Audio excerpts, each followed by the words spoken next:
अहिल्यानगरमध्ये सकल हिंदू समाजाच्या जिल्हाधिकारी कार्यालयावर धडक मोर्चा काढण्यात आलाय। लव जिहाद धर्मांतर विरोधी कायदा बनवण्याचं आश्वासन वर्षभरापूर्वी देण्यात आलं होतं, मात्र अद्याप त्याची पूर्तता झाली नसल्यामुळे सकल हिंदू समाज रस्त्यावर उतरलाय। जवळपास 1 लाखांपेक्षा अधिक हिंदू महिला मुली बेपत्ता झाल्यात।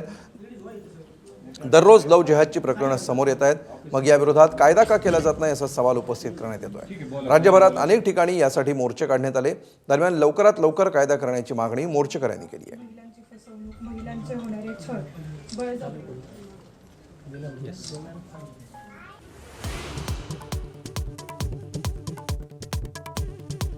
दोन्ही राष्ट्रवादींच्या विलीनीकरणानंतर अजितदादांकडेच नेतृत्व देणार होतो, शरद पवारांचे राष्ट्रवादीचे प्रदेशाध्यक्ष शशिकांत शिंदे यांचा दावा।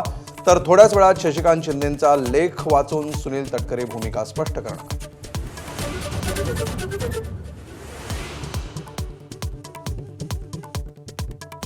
सकारात्मक पद्धतीनं काम करा, पुण्यात राष्ट्रवादीच्या कार्यकर्त्यांशी संवाद साधताना उपमुख्यमंत्री सुनेत्रा पवार यांचं आवाहन।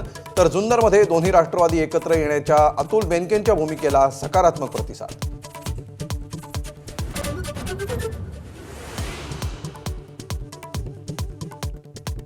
अन्न आणि औषध प्रशासन मंत्री नरहरी झिरवाळांच्या अडचणी वाढण्याची शक्यता।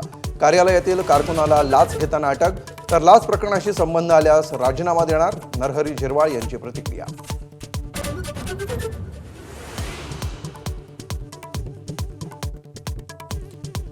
1 कोटींचा आरोप करणारे पैसे मोजायला बसले होते का? चंद्रपुरातील ठाकरेंच्या नगरसेवकांवर आरोप करणाऱ्या संदीप देशपांडेंना संजय राऊतांचं प्रत्युत्तर। तर सुपर प्रवक्त्यांना उद्धव ठाकरेंची भीती, देशपांडेंचा पलटवार।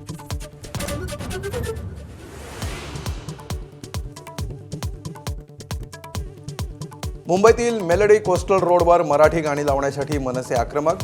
कोस्टल रोडवर मनसेचं आंदोलन, मराठी गाण्यांना प्राधान्य देण्याची मागणी।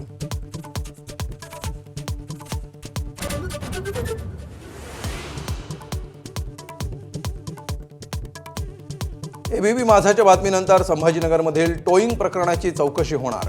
5,000 रुपये दंड लागू करण्याच्या टेंडर प्रकरणाची चौकशी करू, महापौर समीर राजूरकर यांची माहिती।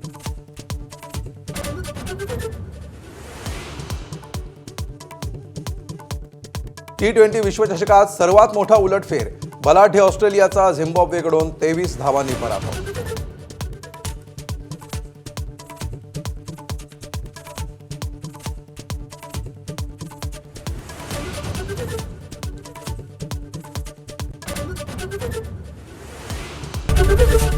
एबीपी माझा, उघडा डोळे बघा नीट।